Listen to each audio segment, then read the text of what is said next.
We move it along. Let's start with this theme, and it's been driving me crazy. And yes, I'm a little biased. He's a good guy. But let's start with this theme that somehow it is a tremendous insult to the football coaching profession that Jeff Saturday got this job coaching in Indianapolis, without any experience. Joe Thomas went nuts on it on the NFL Network, if you were one of the three who watched. Cowher went crazy on it on the pregame show on CBS. Over the weekend, thought it was a disgrace to the coaching profession, and I am really I'm bothered by that. There's a lot of themes here that I want to get to start the show. First off, I don't like him either, and he got the team because he happened to be Bob Irsay's kid. But let's be fair, he owns the team. If Jimmy Irsay wants to hire David Crosby to coach him against the Raiders, he can do what he wants, or Steven Stills. I mean, he owns the football team. That's his billion-dollar investment. It's a family investment, but that's his team. So, I mean, if I owned a radio station and I decided to put Bob Gelb on to do a talk show, tough. I can do what I want. Don't listen. You know what? Simple as that. I own the football team. If I own the football team, especially when it's an interim scenario, I don't got to follow the Rooney rules. I can hire anybody I choose to coach the football team. If that is somebody that I drink with, call, smoke a joint with, whatever the case, it doesn't make any difference. I coached the team. My team stinks. We've been awful. Reich's awful. We don't have a quarterback. Reich, I should never have given him a 5-year contract. I'm going to jettison the hell out of here, and I'm going to bring in the guy that I want to coach my football team, and nobody's going to stop me. It's my billion-dollar enterprise.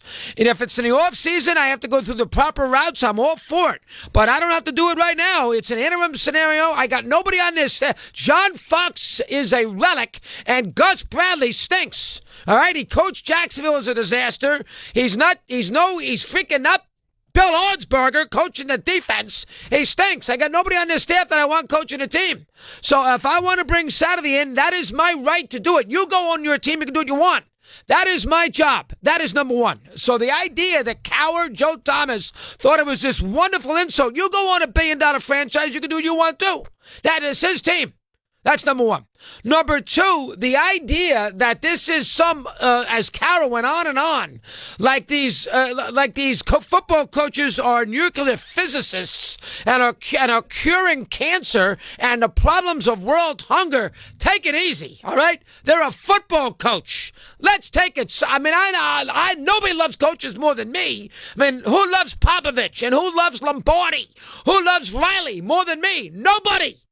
But let's take it slow. We're making out the idea that somehow, some way, they work so hard, they do this, they do that. It's not that easy. You have to do all the work. Oh, nonsense.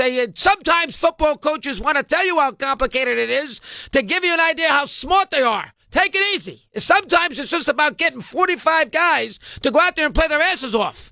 Be a little master psychologist. It's not all about sitting there figuring out the offensive line formations. I mean, my goodness gracious, if football is if it's so difficult to coach, then how come if the quarterback isn't there, the coaches stink? How come that? Belichick, how's he done without Brady? How come when the coach isn't there? How come when the QB ain't there, nobody cares about who the coach is? How come? It's all about you think Andy Reid's in the Hall of Fame if it wasn't in Mahomes? How about Holmgren without Favre? All right, it's all about the quarterback. So the idea that somehow, some way, these are mad scientists who are unbelievably brainiacs, who it's an absolute insult that some guy off the street goes, coach, let's take the coaching profession, let's take it easy. Step back a little bit, just a little bit. You're making it sound like we got Einsteins on the football field. Take it slow. That drove me crazy. So the idea that somehow, some way, Saturday is quote-unquote not qualified to be an NFL football coach. Oh, please, stop. I mean, the guy played offensive line for 1,000,000 years. He was an all-pro. He's a borderline Hall of Famer and won a championship. Yet he can't figure out a way to coach the team? It's not that difficult. I mean, geez, it's not that hard. Get him to play, give him a little pep talk, make sure you have a game plan organized, give him something they can work with, can go out there and coach the game right. That's it. And I'll tell you something right now. I guarantee you this. Christopher Russo, who doesn't have a coaching bone in his body, would not be dumb enough to go for two at 21-9 like Pete Carroll did yesterday. That I can promise you. Christopher Russo, who doesn't have a coaching bone in his body, would not be dumb enough to do what McDermott did at 27-23 on 4th and 2 and opt for no field goal. That I promise you.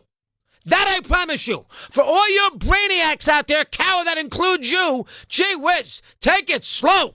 My God. I mean, how about all the analytical nonsense and all the foul-ups with two-point conversions and fourth down stuff? How about all that? Doesn't take a genius to figure that out. Do what Lombardi told you to do back in 1960. When you're down there, take the points. That's number two. And then number three, Cowher and Thomas going on and on about experience. Well, hold on now. How much experience does Cowher have? He got a job at CBS. What did he go work there? What did he go to Racine, Wisconsin? I missed it. What did he do? Go broadcast football games in Idaho, and he to master his craft before CBS put him on the pregame show. How about Joe Thomas? What did Joe Thomas do when he quit the Browns? Did Joe Thomas go work in Wichita and do sports talk at 5 to 8, or go sit there and analyze game film with the high school football coach to have an idea what's going on? What did he do? So let me get this straight.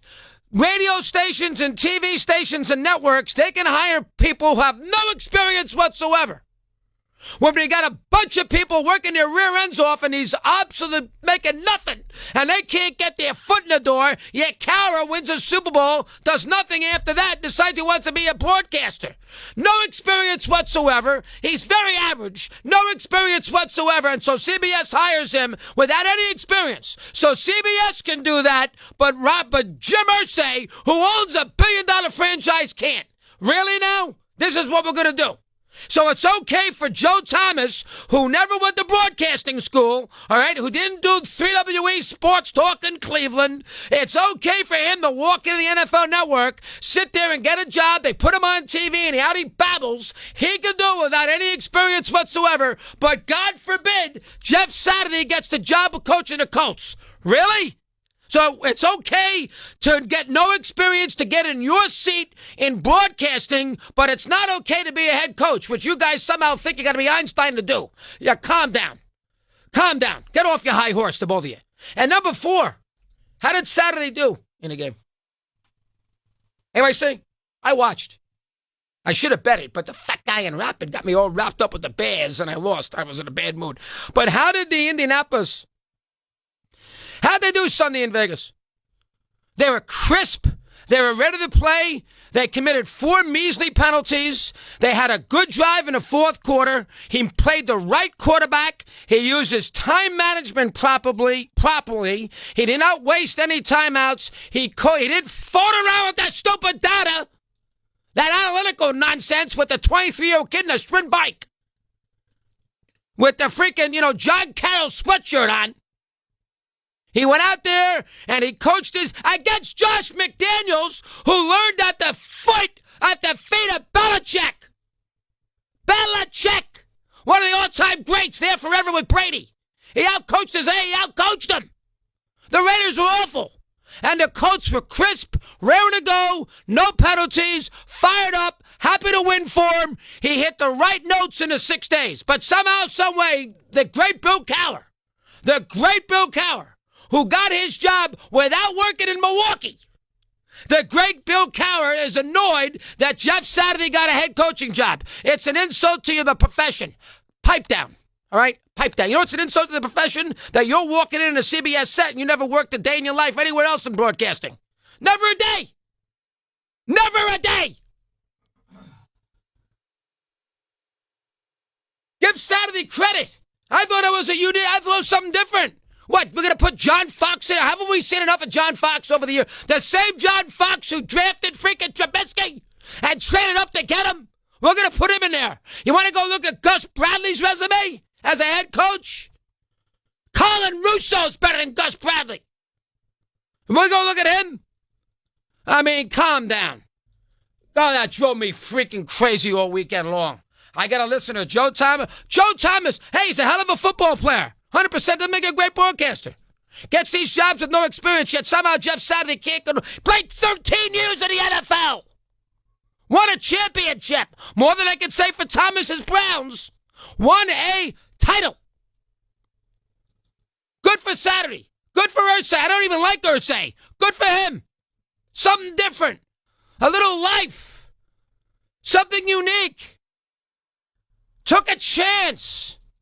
And then the guy went out there and won.